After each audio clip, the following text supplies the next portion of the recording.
morning reading from the Srimad Bhagavatam, Canto 2, Chapter 3, text 2 to 7 in the first verse of the series of verses is written in text 2. Rama Varcha Sakamastu Yajita Brahmanapatim Indram Indriyakamastu Rajakama Prajapatim. So there are the verses from 2 to 7. The translation: one who desires to be absorbed in the impersonal Brahmajogi effulgence should worship the master of the Vedas, Lord Brahma, or Brihaspati, the learned priest. One who desires powerful sex should worship the heavenly king Indra, and one who desires good progeny should worship the great progenitors called the Prajapatis. One who desires good fortune should worship Durga Devi, the superintendent of the material world. One desiring to be very powerful should worship fire, and one who aspires only after money should worship the Vasus. One should worship the Rudra incarnation of Lord Shiva if he wants to be a great hero. One who wants a large stock of grain should worship Aditi. One who desires to attain the heavenly planet should worship the son of Aditi. One who desires a worldly kingdom should worship Vishvadeva, and one who wants to be popular with the general mass of population should worship the Sandhya demigod. One who desires a long span of life should worship the demigods known as the Ashwini Kumaras, and a person desiring a strongly built body should worship the earth. One who desires stability in his post should worship the horizon and the earth combined. One who desires to be beautiful should worship the beautiful residents of the Gandhara planet. And one who desires a good wife should worship the Apsaras and the Uvati society girls of the heavenly kingdom. One who desires domination over others should worship Lord Brahma, the head of the universe. One who desires tangible fame should worship the personality of God, and one who desires a good bank balance should worship the demigod Varuna. One desires to be a greatly learned man should worship the Lord Shiva. And if one desires a good marital relation, he should worship the chaste goddess Uma, the wife of Lord Shiva. Therefore, there are different modes of worship for different persons desiring success in particular subjects. The conditioned soul living within the purview of the material world cannot be an expert in every type of materially enjoyable asset, but one can have considerable influence over a particular matter by worshipping a particular demigod as mentioned above. Ravana was made a very powerful man by worshipping Lord Shiva, and he used to offer severed heads to please Lord Shiva. He became so powerful by the grace of Lord Shiva that all the demigods were afraid of him, until he at last challenged the personality of Godhead, Sri Ramchandra, and thus ruined himself. In other words, all such persons who aspire after gaining some or all of the material objects of enjoyment, or the gross materialistic persons, are on the whole less intelligent, as confirmed in the Bhagavad Gita 7:20. It is said there that those who are bereft of all good sense, or those whose intelligence is withdrawn by the deluding energy of Maya, aspire to achieve all sorts of material enjoyment in life by pleasing the various demigods, or by advancing in material civilization under the heading of scientific progress. The real problem of life in the material world is to solve the question of birth, death, old age, and disease. No one wants to change his birthright, no one wants to meet death, no one wants to be old or invalid, no one wants diseases. But these problems are solved neither by the grace of any demigod, nor by the so-called advancement of material science. In the Bhagavad Gita, as well as in the Srimad Bhagavatam, such less intelligent persons have been described as devoid of all good sense. Srimad Bhagavatam said, out of the 8,400,000 species of living entities, the human form of life is rare and valuable. And out of those rare human beings, those who are conscious of the material problems are rarer still, and a still more rare person than those who are conscious of of the value of the Srimad Bhagavatam, which contains the messages of the Lord and his pure devotees. Death is inevitable for everyone, intelligent or foolish. But Parikshit Maharaj has been addressed by the Goswami as the Manisi, or the man of highly developed mind, because of the time of death he left all material enjoyment, completely surrendered unto the lotus feet of the Lord by hearing his messages from the right person. Sukadeva Goswami. The aspirations for material enjoyment by endeavouring persons are condemned. Such aspirations are something like the intoxication of the degraded human society.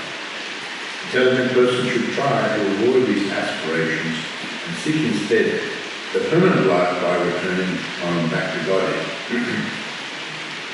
So Sukadeva Goswami, after advocating pure devotional service and continuing to advocate, but of course he gives the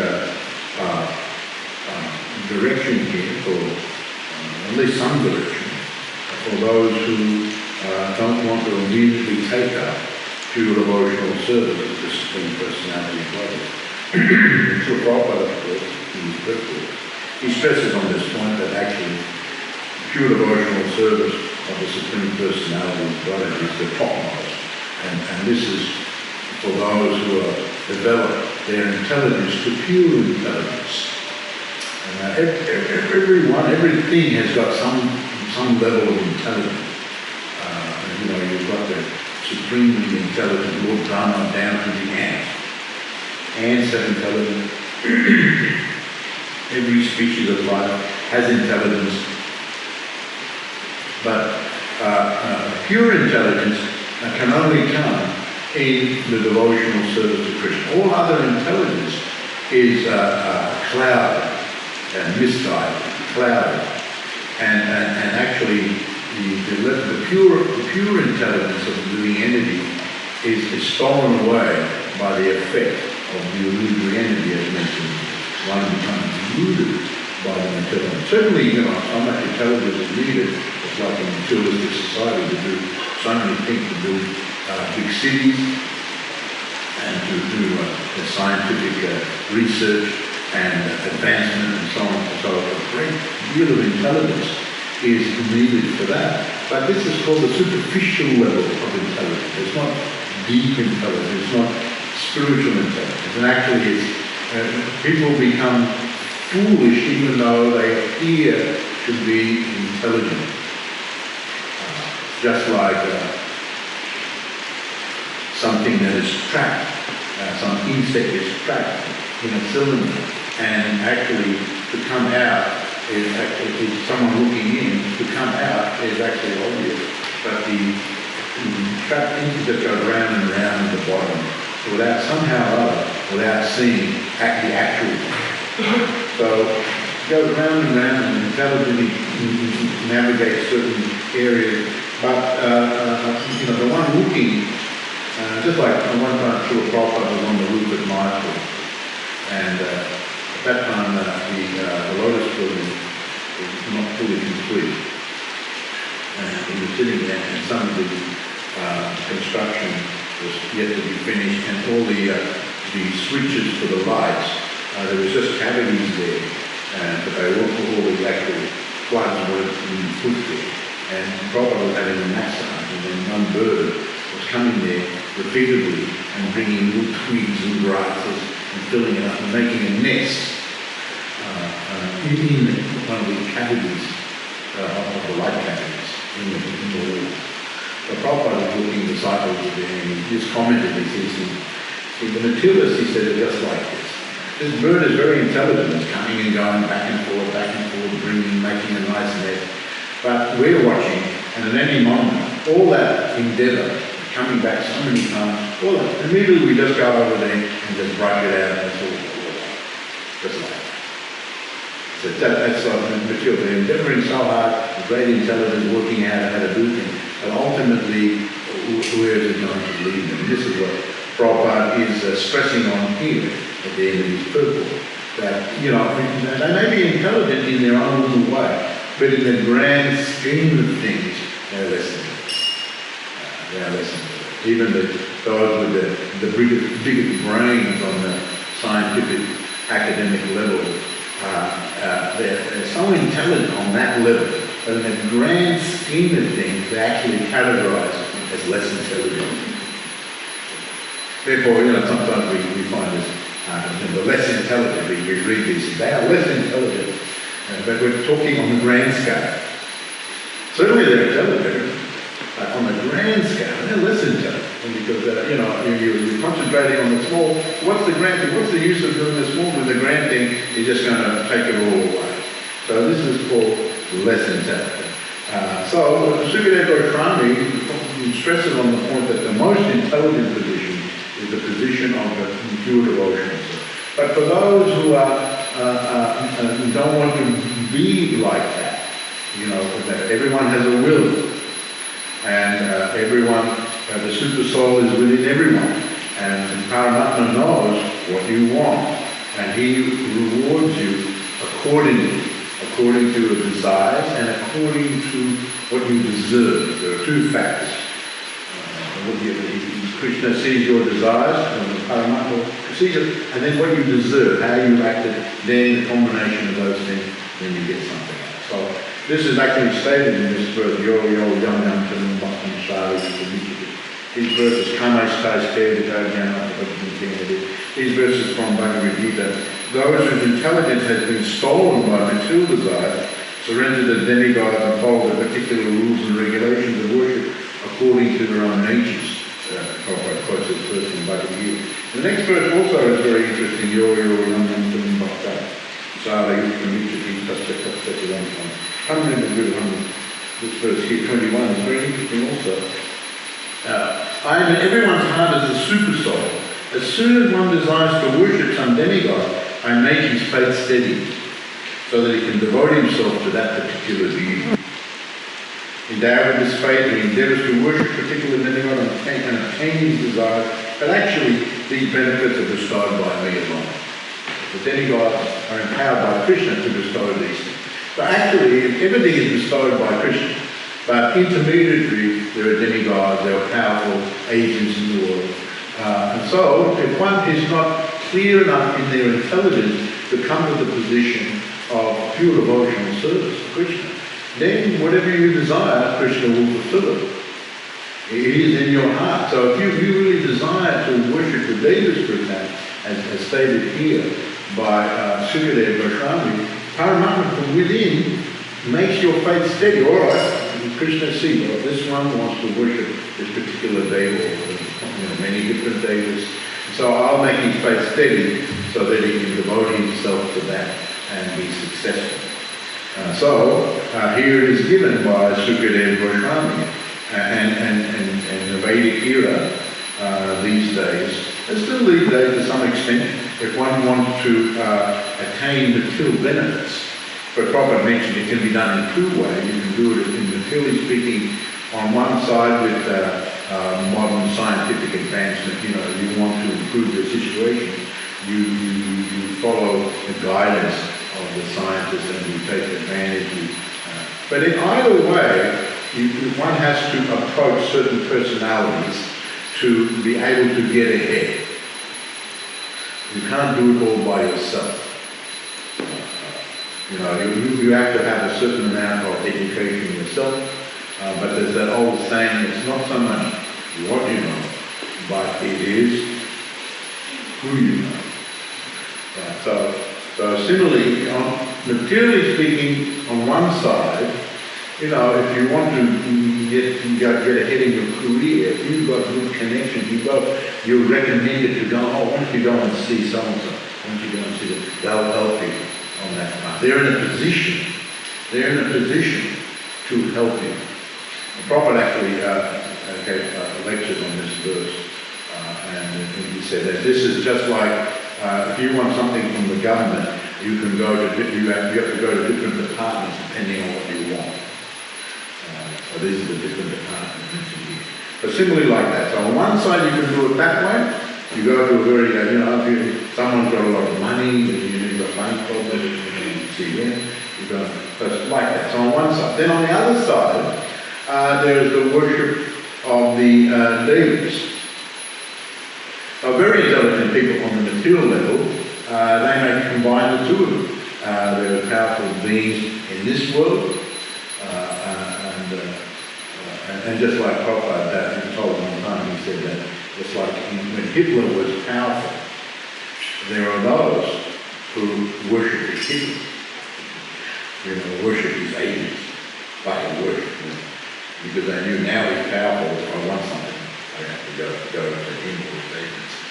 So, the mentality works like that. So one can combine that and worship the deities, or one doesn't go that way, one can just worship the demigods.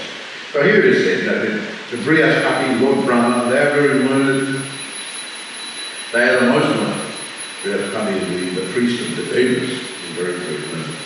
Because Lord Brahma, all the knowledge is imparted to him by Krishna, and he imparts it to others. So, especially the level of Brahman, all these things are described, and one is very, if you want to learn how to do like that. Now, it is said that those who live on the Brahma Loka, alongside Brahma, many are those who want to aspire to transcendence. All like that.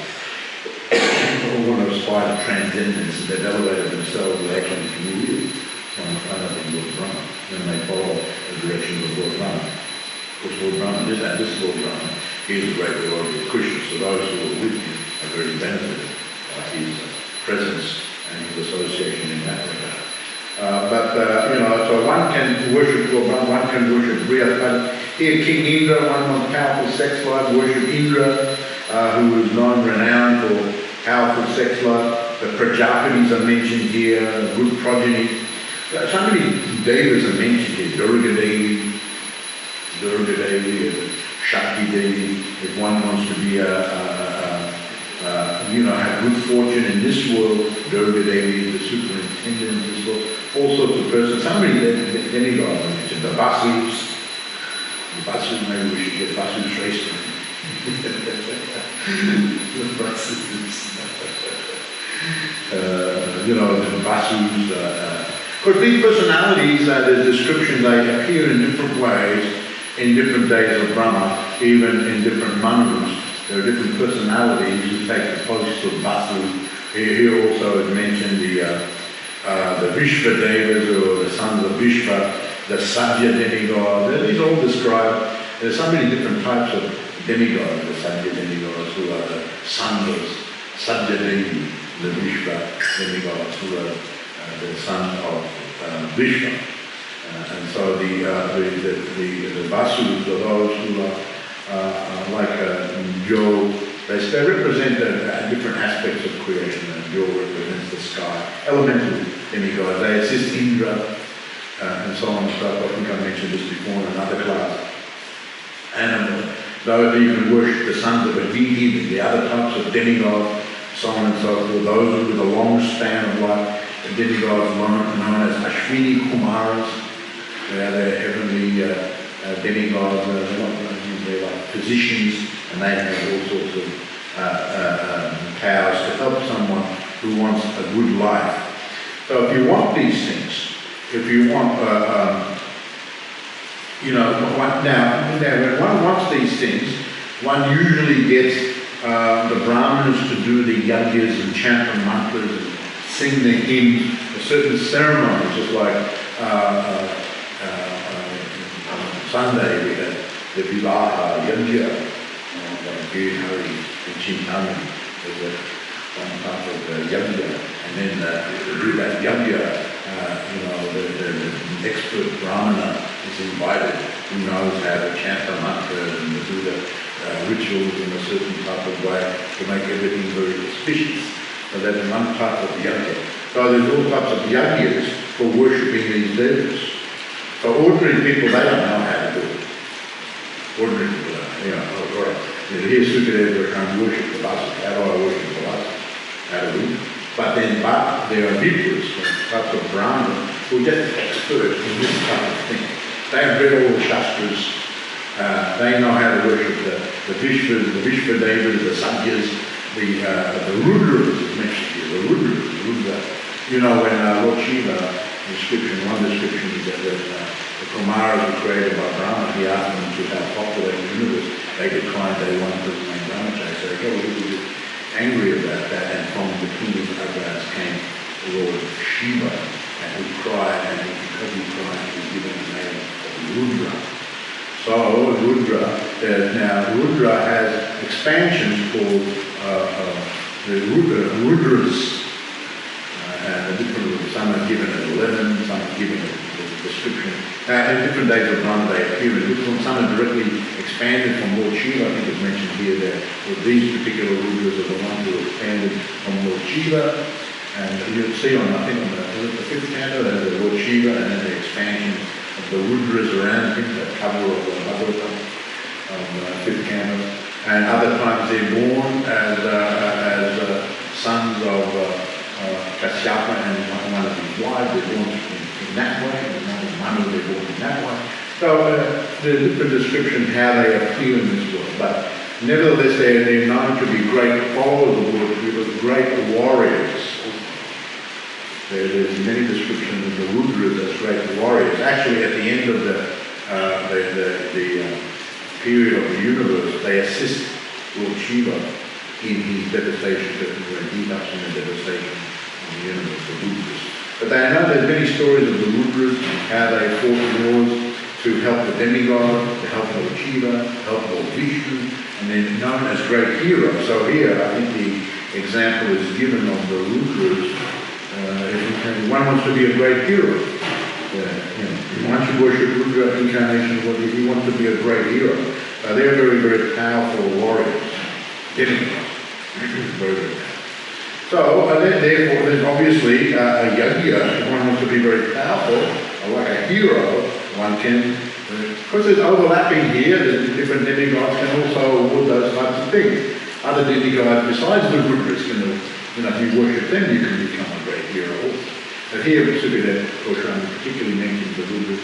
So there's a certain type of mantra to be chanted, and from the Samaveda, from the Yajna, certain type of Yajna, certain type of procedure, ritual, so you need the experts in to do that Yajna. So this was very much practiced in the Vedic era.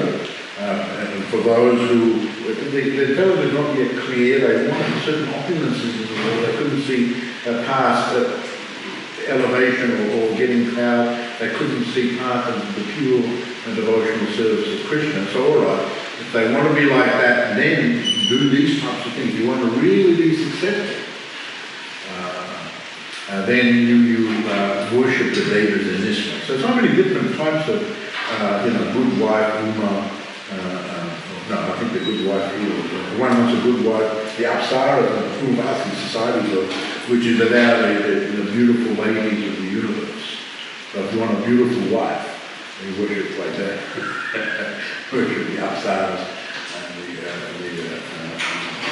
the Purvasi society. And good compatible. Generally, that's Parvati, Shiva, like that, and good bank balance. Varuna. One wants to do, how about that addition? Varuna. We've got plenty of Varuna at the moment. Because this is more Indra, not Varuna. So anyway, I knew one devotee who wanted to be a powerful leader, and he kept a deity of Lord Ramchandra. And every day was worshipping Lord Ramchandra, so he could be a powerful leader in ISKCON. So one can worship. But ultimately, one worships Krishna. All these things automatically, all these devas are pleased. And in the next verses coming up, we'll see that even if one wants material benefits, spiritual benefits, actually all these things are really awarded by the Supreme Personality. All these powers that these devas have to bestow upon others are actually given to them by the Supreme Personality of God. So in this verse, Akama, Samakama, or coming up, I think,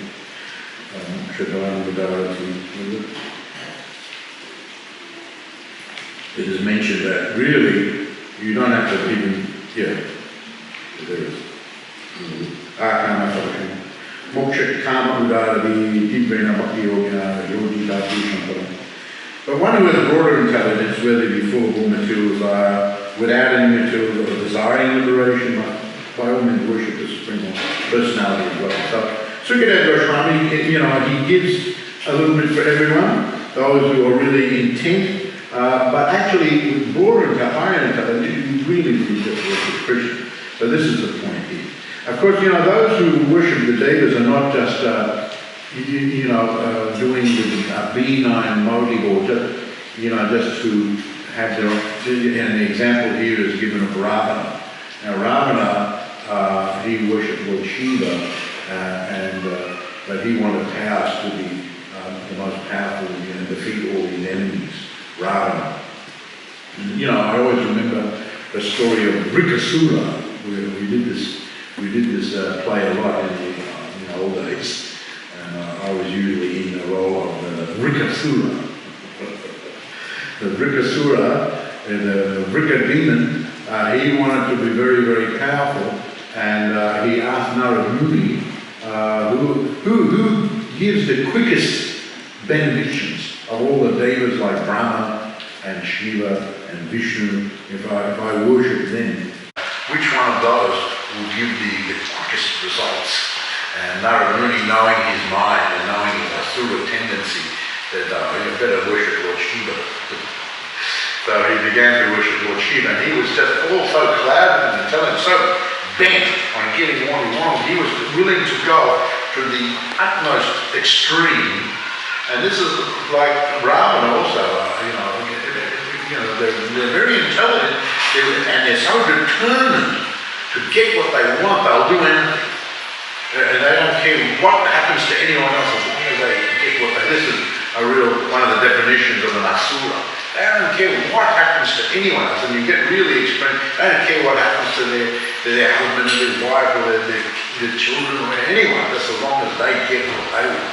This is a real demon, asura. So this Rikasura, he was worshipping.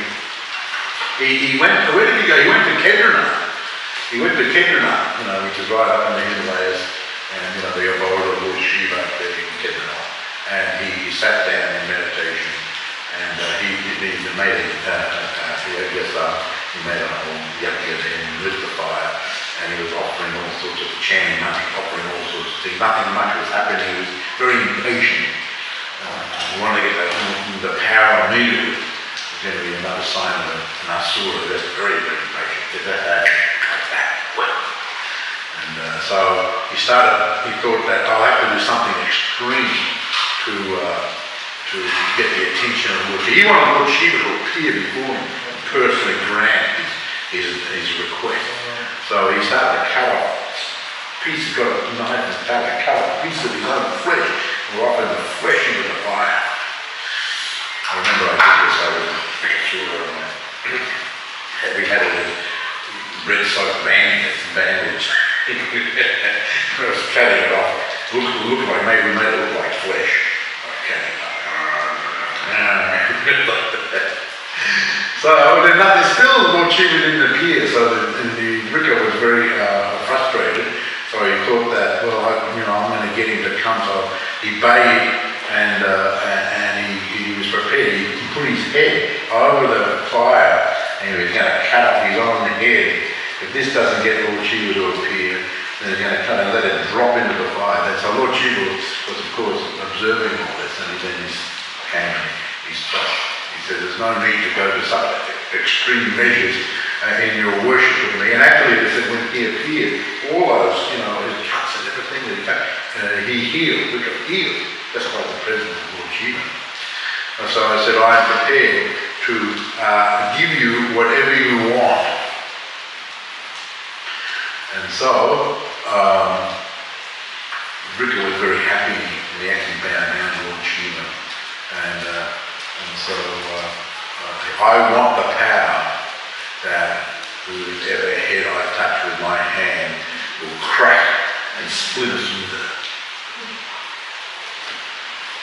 So Lord Shiva was kind of realised what he had done, but he had given his touch to him, so be it. He was obliged to give him that benediction. So be it, so he gave him that power. And so, Rika, being an Asura, was thinking that now I've got the power. And actually, he was already attracted to Gauri or Hara, Lord Shiva's wife. So I'm going to use it on Lord Shiva himself and just take his wife away from him. So he went and racing, he went to place his hand on the head of Lord Shiva. But Lord Shiva seeing that, and he knew that he gave him the power, he started to run away. But Rika had powers himself, and he chased him all over the earth, chased him through the planetary systems. Lord Shiva went to the abode of the demigods, he went to the abode of Lord Brahma, and said, you gave the power, what can we do?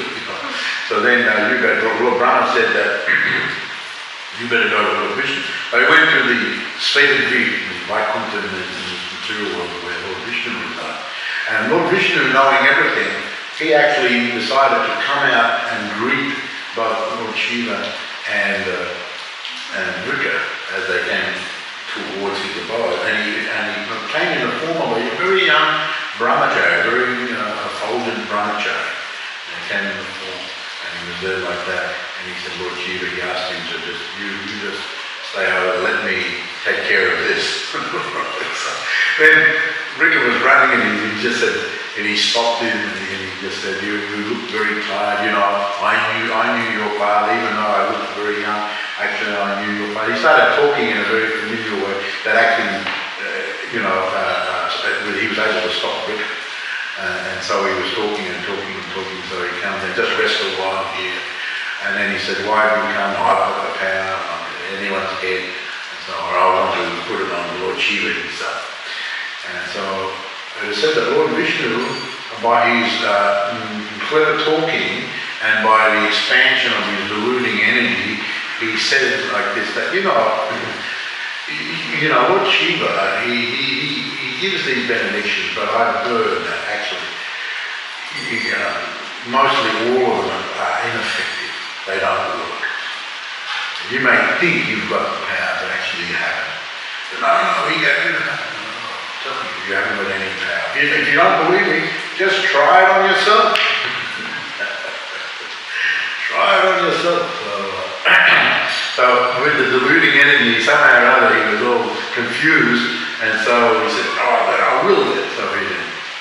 I remember doing this in the play. I did it by the door, and then I placed my hand on my head, and then I yelled out a great scream, and I fell back, and then they had all this cabbage. It was all covered with blood and everything, all in pieces, and then they threw it in. As I fell, I was like, my head! And then they threw it in, which looked like brain matter. All the kids were, I don't know, I did it a few times. I remember that one time. So that was the story of how Lord Vishnu defeated the Vrikasura. So we get, those who worship the Devas with very evil intentions. Very evil intentions. And it said actually even like a personality like Hitler, he had got some information about the Vedas and Indian philosophy, and even his knowledge of the swastika and the auspicion, the power that one gets by having the swastika as a symbol, and that's how he used it, but for evil intentions to conquer the other world and establish the master race and everything like that. And now, according to some experts, they said that he was very successful because that is a form of, well, it can be taken different ways, but generally the Vaishnava takes the form of Lord Vishnu and is symbolized because Vishnu is in his four hands like that. Now, when it's upright, it's considered very auspicious, but Hitler, not knowing completely, had it upright, and then sometimes he had it slanted. Sometimes you'll see it's upright, and sometimes it's slanted, which is considered very inauspicious. So he was successful in some ways, and he was defeated in other ways because he used that swastika. So one has to get the experts in to be able to use those things properly. Unfortunately, the swastika has got a bad name because of Hitler. And I think in Germany, that actually banned the use of it. No one can use that swastika. But Svastika is actually from India and it represents Lord Vishnu. And so, but you get that personality with evil intent. They use the Vedas to try to, create all sorts of havoc in the world. All right, thank you very much, Hare Krishna. I think I'll end there. I'm a little bit going over time, but we might have time for one question if anyone wants to ask one question.